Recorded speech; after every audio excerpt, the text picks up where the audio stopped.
Bhutasve Tanayo Prithaya Pathir Vito Pakshma Virakshiniva Remata Udaya Mride Swariktam Parat Suparna Viva Vajri Vaktra. Translation and purport by His Divine Grace Shrila Bhaktivedanta Swami Srila Prabhupada Ki. Translation. Are the twin brothers who are protected by their brothers doing well? Just as the eye is always protected by the eyelid, they are protected by the sons of Pritha, who snatched back their rightful kingdom from the hands of their enemy Duryodhan. Just as Garuda snatched nectar from the mouth of Indra, the thunderbolt carrier. Purport. Indra, the king of heaven, carries a thunderbolt in his hand and is very strong. Yet Garuda, the carrier of Lord Vishnu, was able to snatch nectar from his mouth. Similarly, Duryodhan was as strong as the king of heaven, and still the sons of Pritha, the Pandavas, were able to snatch away their kingdom from Duryodhan. Both Garuda and the Parthas are pet devotees of the Lord, and thus it was possible for them to face such strong enemies. Vidura's inquiry was about the youngest brothers of the Pandavas, namely Nakul and Sahadev. These twin brothers were the sons of Madri, the stepmother of the Pandavas, of the other Pandavas.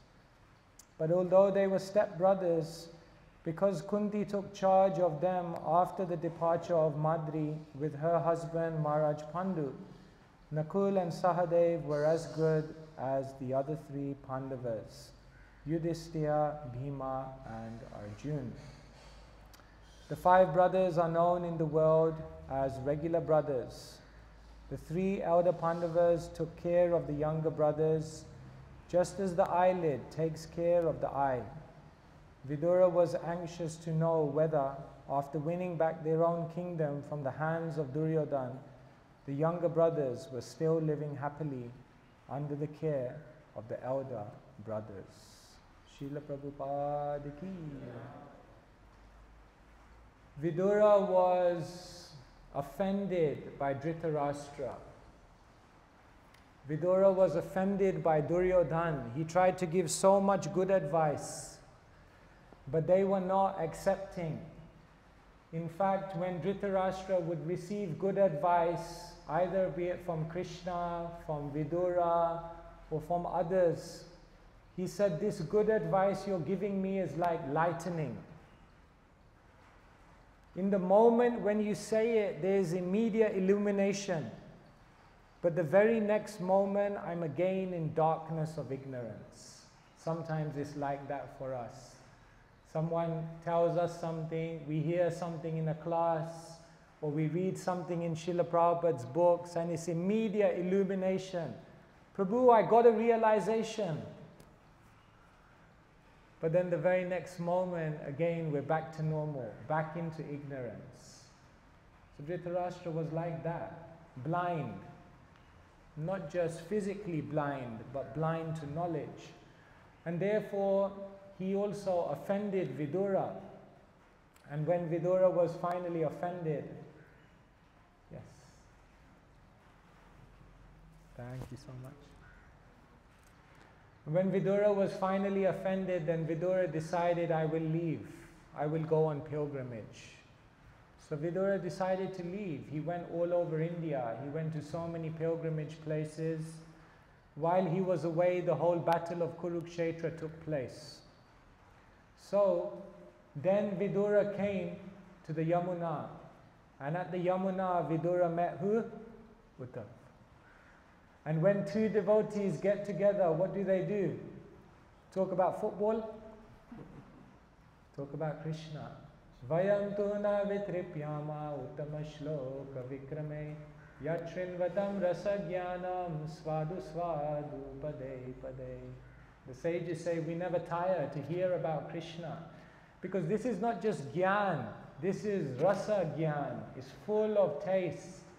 Svadu, svadu, pade, padeya. Every moment when you speak, at every step is so wonderful. So Vidura and Uddhava came together, they were just speaking. And naturally, Vidura had left the palace. So he was thinking about the Pandavas, because the Pandavas were so dear to him. So here now he is asking Uddhava, what's going on with the Pandavas? They got back the kingdom. Are the 3 older Pandavas taking care of the 2 younger Pandavas? Isn't it? You know the history, right? Because Pandu, he was cursed by Kinda Rishi when he was in the forest, that if you ever try to have sexual union with any lady, you will die. So therefore he could not have any children. So one day he came to Kunti and he said, it's a problem, I can't have any children. How will the kingdom go on? How will my Shraddha be done? Isn't it? Because you need to have children, because otherwise when you depart from this world, who will offer the sacrifices for your well-being? Just a side point in case you're interested. When you take sannyas, one of the ceremonies are that you do your own Shraddha ceremony. You do your own Shraddha ceremony in the sannyas ceremony, because it's considered to be death, social death. So Pandu was thinking, who will do the Shraddha ceremony? So he went to Kunti and he gave her an idea. He said, you can go to another man. Go to another man? How I will do such a thing? No, Pandu said, it's for a higher purpose, you can do. She said, I am a chaste lady, I will never. But then she said, there is one solution. What is the solution? You have to have children. You won't go to another man? What's this? What can be another solution? She said, there's another solution. Because when I was young, I satisfied who? Durvasa Muni. And Durvasa Muni, very easily pleased, very easily angered also. But this time he was very pleased. So he said, at any time you can summon the gods. So she wasn't sure many years ago whether that was true. So she summoned Surya Dev. Surya Dev said, I have to give you now. Surya Dev appeared. I have to give you a son. So who appeared? Karna. But she could not show the whole world that she had a son, Karna, because she was not married. How you can have a son if you're not married?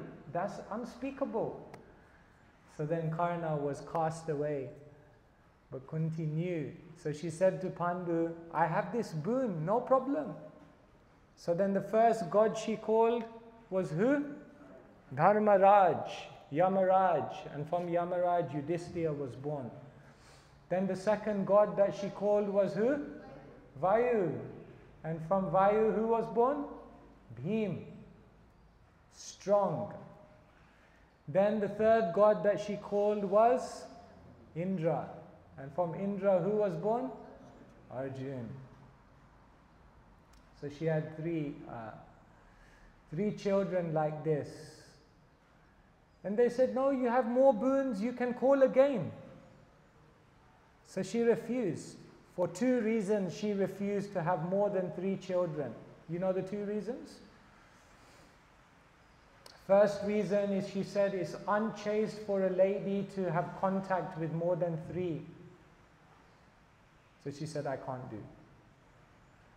And then she said, the second reason is because I have 3 sons, but my co-wife Madri, she doesn't have any sons. So how can I just keep calling and having more sons? She will be disappointed.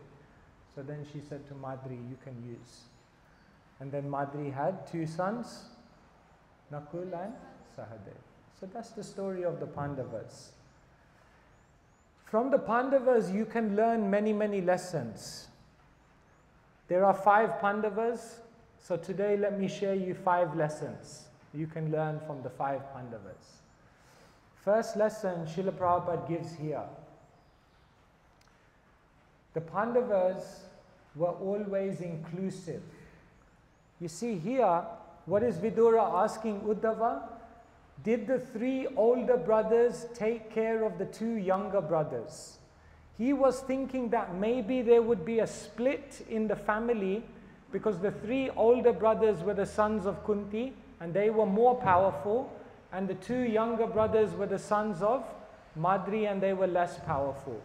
So Vidura, he is asking, now that the 3 older Pandavas have won back the kingdom, are they taking care of the 2 younger brothers? Because those 2 younger brothers technically are not real brothers, they're stepbrothers. In the world you see today, people always create a division. What does the very first verse of Bhagavad Gita say? Dhritarashtra uvacha dharmakshetre kurukshetre samaveta yuyutsava mamaka pandavascheva himakurvata sanjaya. See? Can you see how Dhritarashtra is creating a division? Mamaka, my sons, Pandavascheva, and Pandu's sons. See, he created a division. That these are my sons and these are the sons of Pandu. Similarly, Yudhishthira, Bhima and Arjun could also have created a division. They could say, we are the sons of Pritha. We are the sons of Kunti. And they are the sons of Madri. But they did not create a division. Prahlad Maharaj in the 7th canto, he says the biggest problem in this world is the problem that people create friends and enemies. They're always creating division. So in this world, at any moment, we create division over any things. I am man, you are woman, division. I am from India, you're from Africa, division. I am rich, you are poor, division. I support this football team, you support that football team, division. Over any small thing, people create division. But when you're spiritual, you don't see division because Vasudeva Kutumbakam. There's only one family. That's the family of Krishna. Everyone is in one family. Therefore, when they went to the astrologer to find out Srila Prabhupada's future, then Bhavananda Prabhu came back. Prabhupada said, what did the astrologer say? Bhavananda Prabhu said, Srila Prabhupada, he said that you have the ability to make a house in which the whole world can live. Prabhupada said, yes, that's a fact. That's my mission. So first lesson we take from the Pandavas is that in life we should not artificially create division. If we create division, then that is the beginning of problems. So from the Pandavas we learn this inclusivity. We should always be together. The second lesson we can learn from the Pandavas is it doesn't matter who you are, what you have, adversity will come in the world. According to Shastra, there are certain things which protect you in this world. One thing is sharir, which means your bodily strength. Another thing is punya, piety. Another protector is dharma, religiosity. Another protector is surid, friends. Another protector is shastra, or knowledge. These are all protectors in the world. Did the Pandavas have all of these things? Did the Pandavas have punya? Yes, very pious. Were the Pandavas dharmic? Very dharmic. Did the Pandavas have surit, good friends? They had the best friend, the most powerful friend, Krishna. Did the Pandavas have shastra, knowledge? Yes. Did the Pandavas have sharir, bodily strength? They were Maharathis. The Pandavas had all the protectors, but still problems came to them. It doesn't matter who you are, it doesn't matter what arrangements you make, It doesn't matter how you try to create peace for yourself in this world, you can't do it. Because Krishna says, Mamupetya punarjanma dukhalaya mashashvatam napnuvanti mahatmana samsiddhim paramangata. This world is dukhalaya, it's full of problems, it's full of complexity, it's full of challenges. It doesn't matter who you are, where you are, and what you do, adversity will come. And the proof is the Pandavas. Because even after the whole thing had ended, Yudhishthira went to Bhishma Dev, and Bhishma Dev said, you had everything. I still can't understand why you had to suffer so much. And then Bhishma Dev says a very, very famous verse. Nahyasya karhichit papan pumandeda viditsitam yadvijigyasaya mukta muyanti kavayotihi.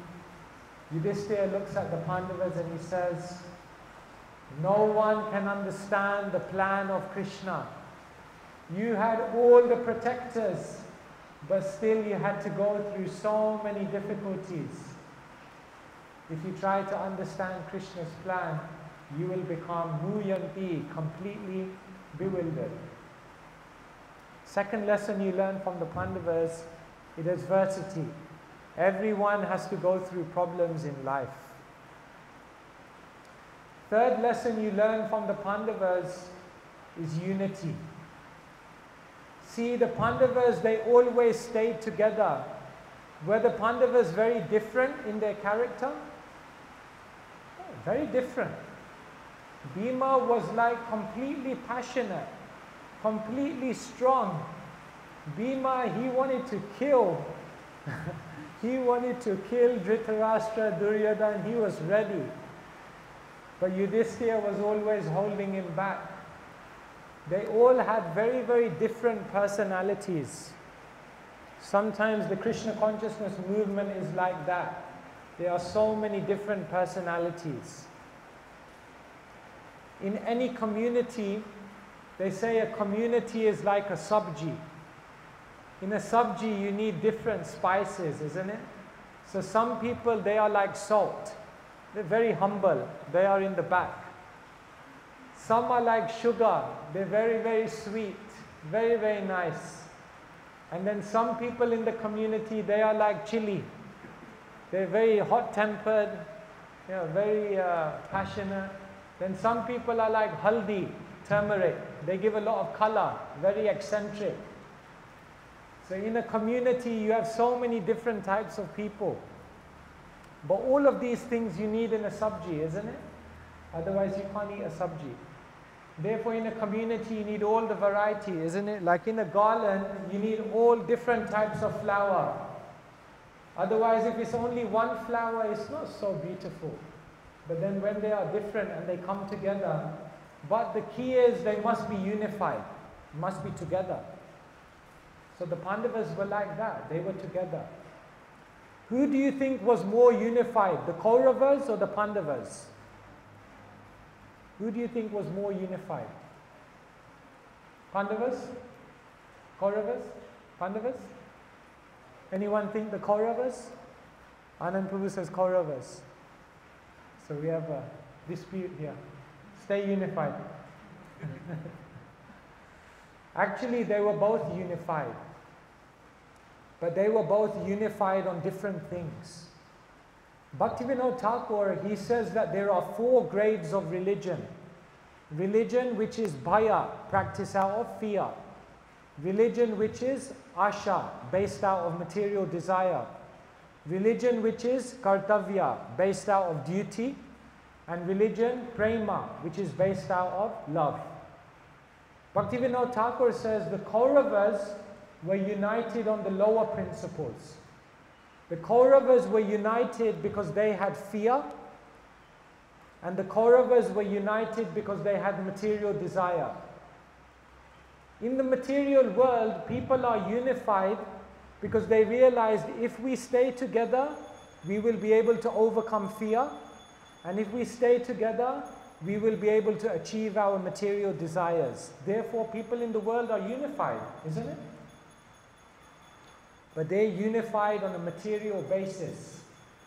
The Pandavas, they were unified on higher principles.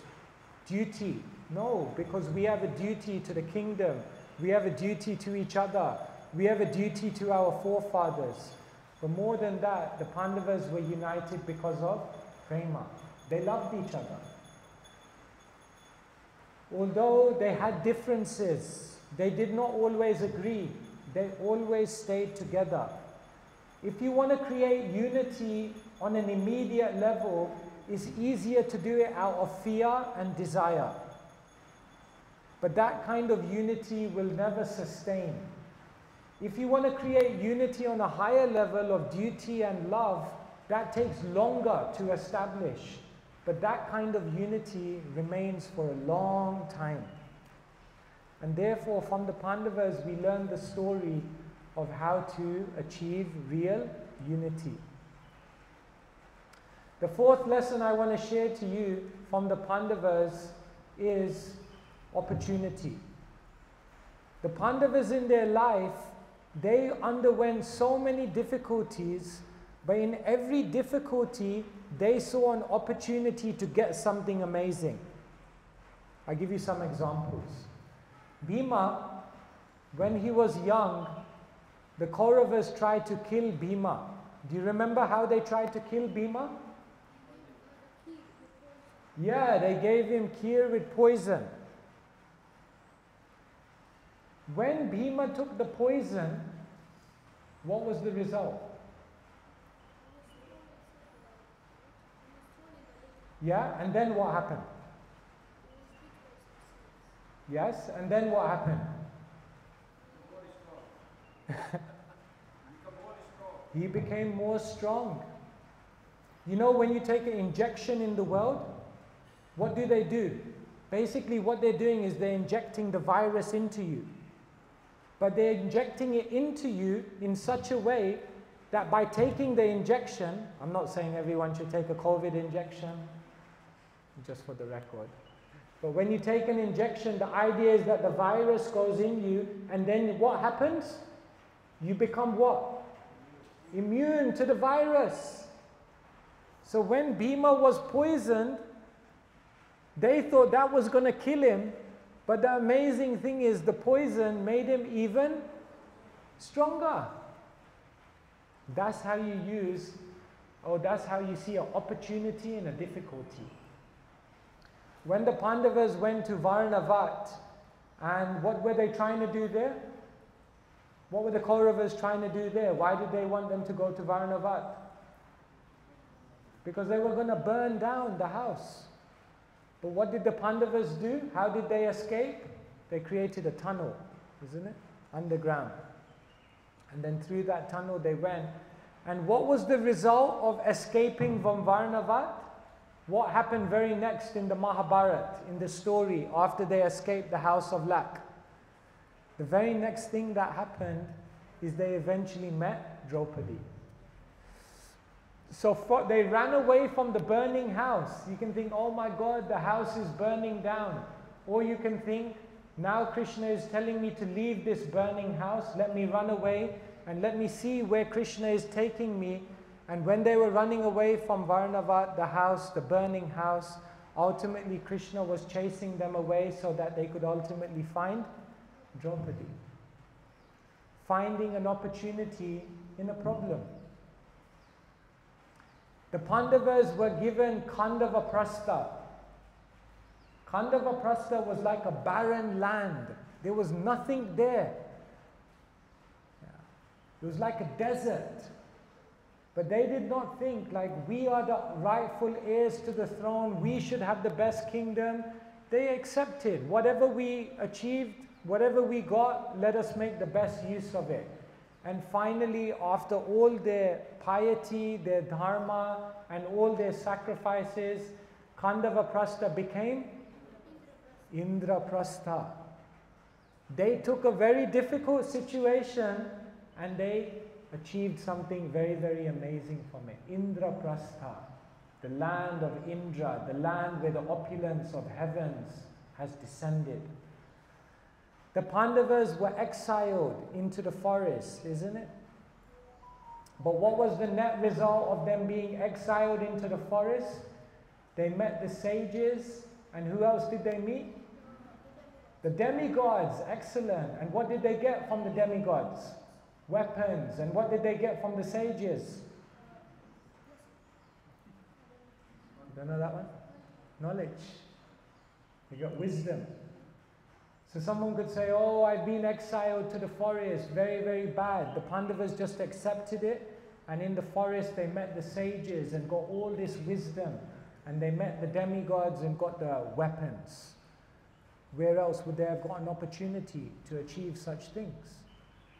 So can you see how in every situation the Pandavas were using an opportunity? They were finding an opportunity even though there was difficulty. These are the lessons we learn from the Pandavas. The first lesson is inclusivity.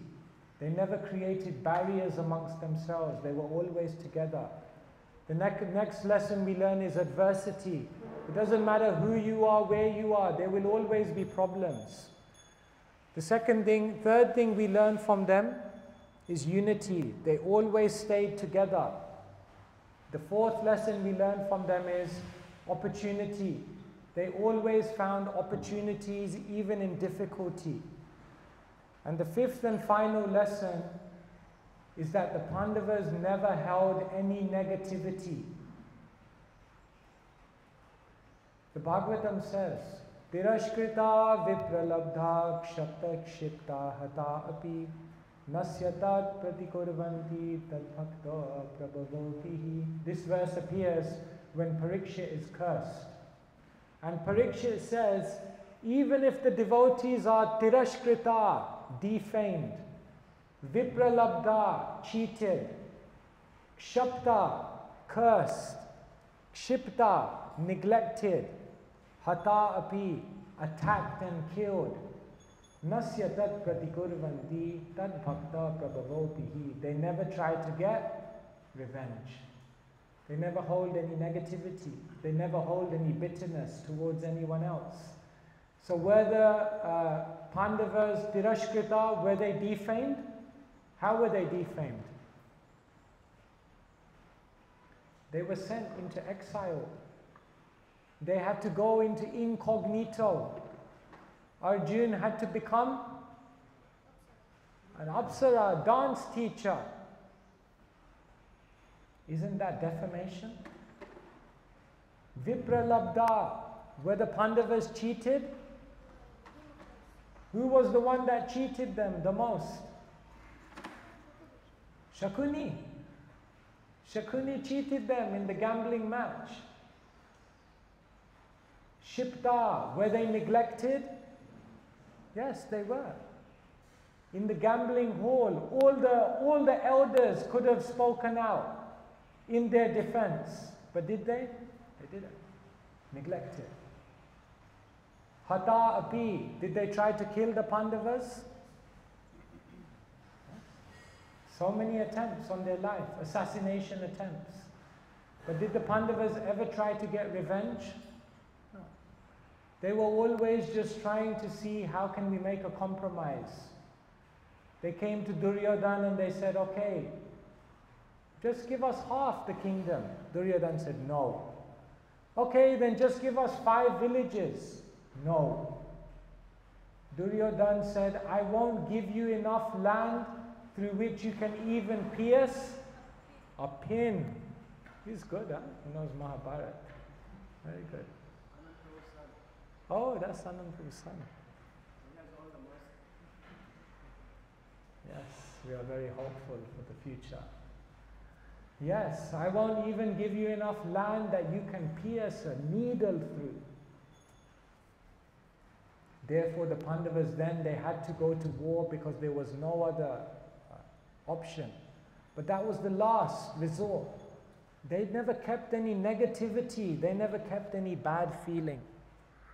So in this way, we can learn so many things from the Pandavas. Therefore, when Vidura is meeting Uddhava, he's very concerned. How are the Pandavas doing? Because the Pandavas, they were the ideal devotees. When Narad Muni is trying to find out who got the most mercy from Krishna, then Narad Muni goes to many places, and eventually he also comes to the Pandavas and he says, yes, the Pandavas, you got so much mercy from Krishna.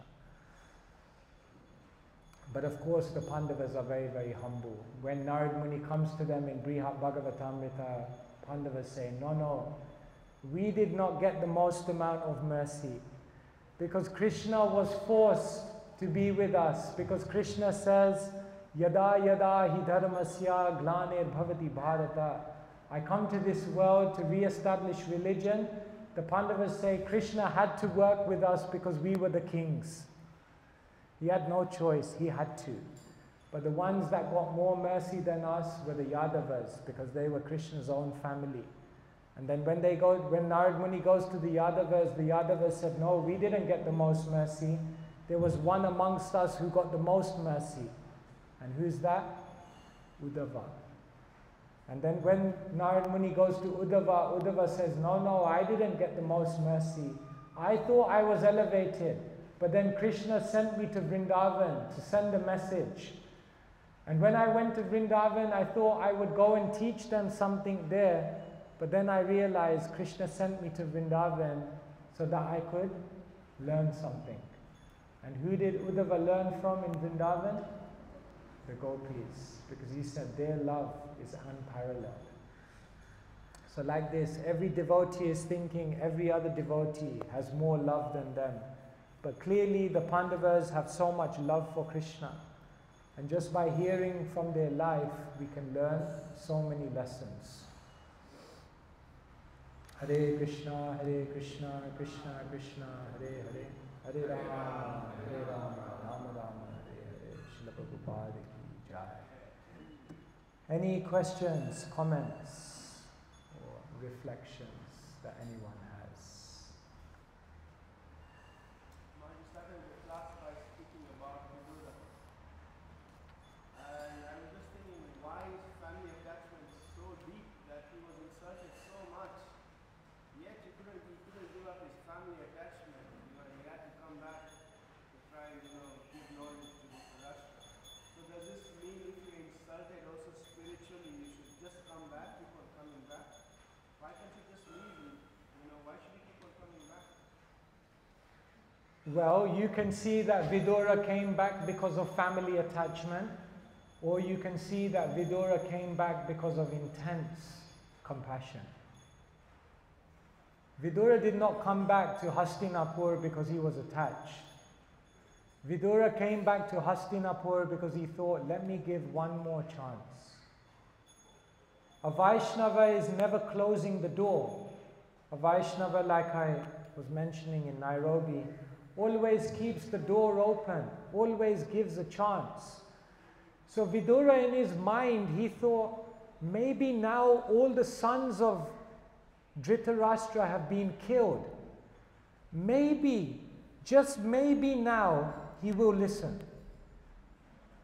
So Vidura thought, all his life Dhritarashtra didn't listen. Why should I go back? But then Vidura thought, his sons have died. And maybe now he has become humbled. Maybe now he's gained some realization. Maybe now being freed from that association, maybe, just maybe, he'll listen. So Vidura thought, let me give it a try. A Vaishnava always thinks, let me give it a try. They asked Srila Prabhupada, Prabhupada, why did you come to America? Why didn't you go to London? So Prabhupada said, my godbrothers went to London and they failed. So I thought, let me try, but let me try in a different place, and at least if I fail, let me fail in a different place. Prabhupada thought, let me try. So the Vaishnavas, they think always, let us try. let us give it a go, because they have intense compassion. They don't know whether it will be successful or not. So yes. Should we go back and keep trying with someone even if they are very, very obstinate, very, very stubborn, very, very uncooperative, unresponsive? A Vaishnava actually keeps going back. If they see with their intelligence that something's different here, maybe this time it will be different. And so Vidura, he didn't just blindly go back. He had a reason why he went back. Because he saw now there is a new opportunity. So a Vaishnava is always looking for an opportunity. Prabhupada came to America, and there was one Indian reporter. So in the American press conference, the Indian reporter put his hand up and he said, "Swamiji, why did you come to America?" He was an Indian himself. But he said, "Swamiji, why did you come to America?" So Prabhupada looked back at the Indian reporter and he said, "Why did you come to America?" So the reporter said, "Better opportunities, Swamiji." So Prabhupada looked back and said, "I also came for better opportunities." But you came for better opportunities to take. You came for better opportunities to earn. You came for better opportunities to exploit. But I came for better opportunities to give, to serve, to preach. So a Vaishnava is always looking. Wherever there's an opportunity to preach, they must go. So they go. And that's why Vidura went back to Hastinapur. Not because he was attached. Vidura was a great soul. He had no attachment. But actually, the Vaishnavas are humble. They think, even the great devotees think they have family attachment. Therefore, what does Kunti say? What is that verse? Vaime nanya vishaya matir madhu pate sakrit ratim udvahatad adha gange vahu kumadanvati atha vishvesha vishvatman vishvamurte svakeshu me sneha pasham imam chindi dridam pandu suvrishnishu. She says sneha pasham. Pasham means the ropes, no? Like Varuna has the pasham, right? What did they call it? Chains. Sneha pasham, the chains of affection. She says, Krishna, sever my chains of affection for the Pandavas and the Vrishnis. Why? But they're great devotees. Isn't it perfection to be attached to the devotees? Isn't it? Who believes that it's perfection to be attached to the devotees? It's perfection. Confirmed in Bhagavatam. Prashangam ajaram pasham atmana kavayo vidu saeva sadhushu krito moksha dvaram apavritam. Once the Swaminarayan sadhus, they came to the manor, so I spoke to them. And I asked them, for you, which is the most important verse from Bhagavatam? And they quoted this verse. Prashangam ajaram pasham. The attachment you have for material people is the greatest source of bondage. Saeva sadhushu krito. But when you transfer that attachment to the saintly people, moksha dvaram apavritam. The doors to liberation open. They said this is the most important verse for us from Bhagavatam, that you must be attached to the sadhus. So why does Kunti say, sever my tie of affection for the Pandavas?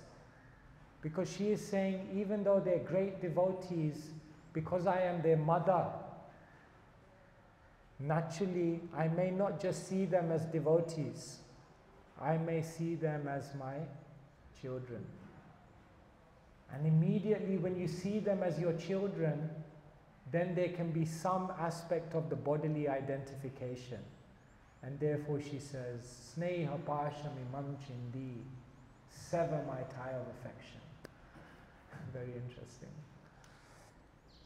So yes, Vidura had no attachment, but he had intense compassion. Make sense? Yes, Dominic. The fifth lesson from the Pandavas was about to stay away from negativity. Negativity, yes. So, what are the practical ways to stay away from negative hits or negative thoughts? Because it's difficult sometimes. Maybe a person offends you and you go on with that thought, maybe for an entire day or a grudge. Yeah. What is the practical way to come to that point of being positive? Yeah, even when people are negative towards you, then it just stays in our mind for so long. So how do we get rid of that negativity towards that person? First thing you have to understand is that anyone who creates negativity towards you means that they are suffering and they are going through negativity and difficulty in their own life. Only people who are going through difficulty in their own life give difficulty to others. In schools they have bullies, isn't it? So often psychology tells us that those who bully other children, they are the ones who are suffering the most actually. They are the ones who are the most insecure. They are the ones who are actually undergoing the most pain themselves. And therefore, when someone gives us negativity, the first thing we should understand is that this person themselves is suffering. The second thing, when we face negativity, the other way to balance it is surround yourself with positivity. If you constantly surround yourself with positive people, then even though there may be negative people in your life, the positive people will basically balance it out and take out that negativity from you. And therefore, even though the Pandavas had all these negative people in their life, they never held any grudge because they had so many other positive associations, isn't it? And finally, we should understand that when we hold negativity, then what we're allowing people to do is we're actually contributing to the suffering that they've caused us. Imagine someone shoots you with an arrow. Now the arrow is inside you and you're bleeding. You have two options. Either you can just take the arrow out, or you can go around and show everyone, just see this person, what they've done to me, just see, just see. But while you go around showing everyone what someone has done to you, holding that negativity, you're basically bleeding to death. So therefore, why would you hold that negativity? It doesn't make any sense. And the final thing I'd say to overcoming negativity is you just have to understand that there's something much bigger that we're trying to aim for. Srila Prabhupada said, the dogs may bark, but the caravan moves on. So if you're going in a vehicle towards a very beautiful place and outside some dogs are barking, are you going to stop to listen to the dogs? Or you're just going to say, the dogs may bark, but we're going where we're going. Don't allow yourself to be impeded by that. Know that instead of looking at all the chaos around you, look at what's on the horizon in front of you and keep walking. Skamita. Oh yes. Pronounced you.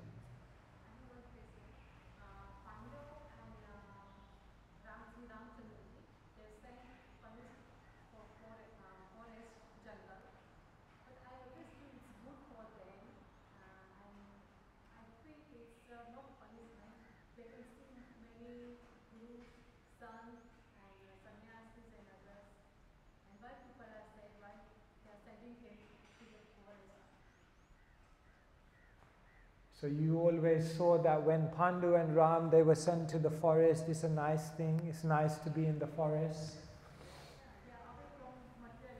get away from material life is very, very nice.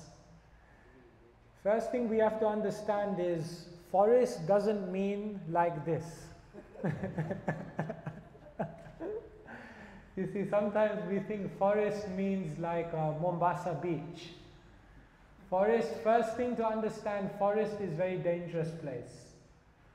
When Ram was going to the forest, Sita wanted to come with Ram. Ram said, how you can come to the forest? It's such a dangerous place. There are tigers, there are demons, there are all kinds of poisonous plants. It's not a holiday camp.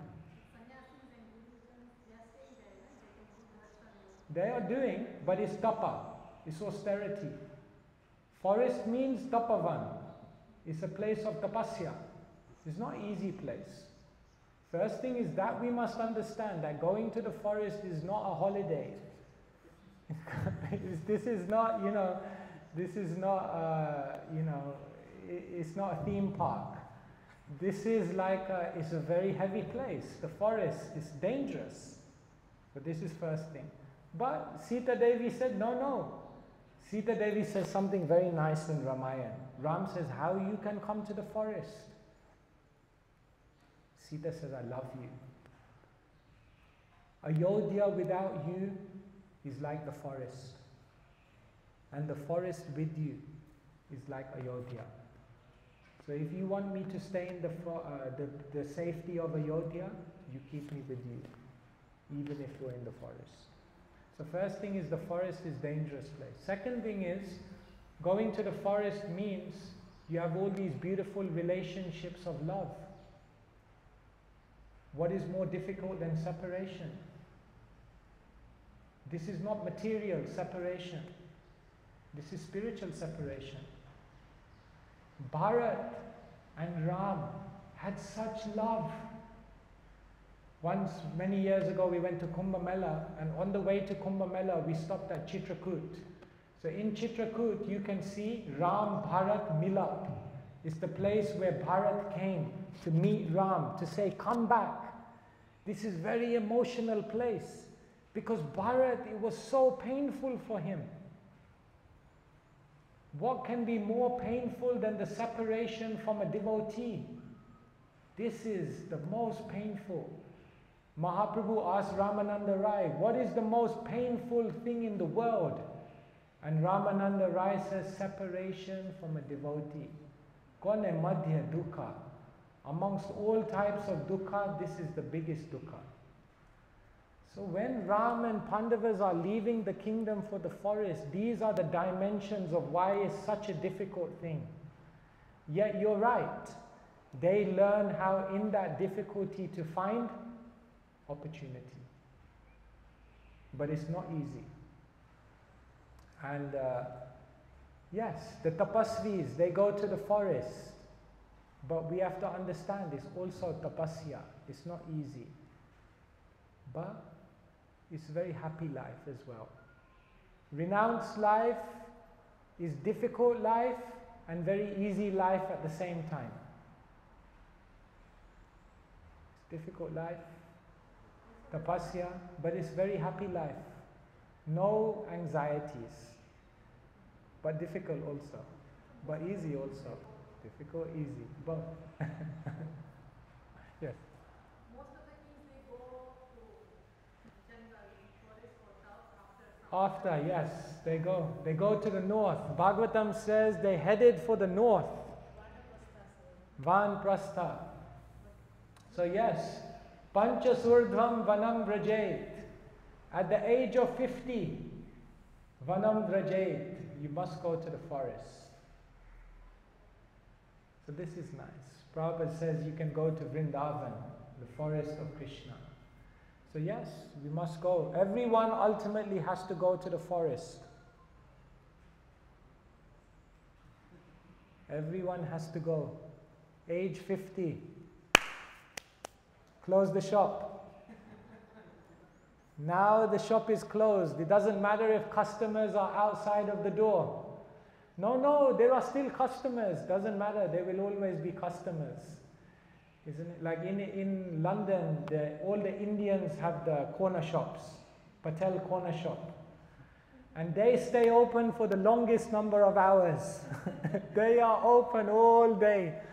They don't, when it comes to business, Gujaratis don't skip a beat. They keep the business open for all the waking hours of the day. But at one point you have to close the shop. And you have to say, now we have to look to the other world. We have to start tying up all of the things of this world, and we have to walk into the other world. This is Vanaprast. So I think actually, I feel Vanaprast is the best ashram. Brahmachari is difficult because you have your whole life ahead of you, too much decisions to make. It's very complex, isn't it? Grihastha life, you know better than me, very difficult, so many responsibilities, so many, difficult life. Sannyas life, what to say, it's very, always something.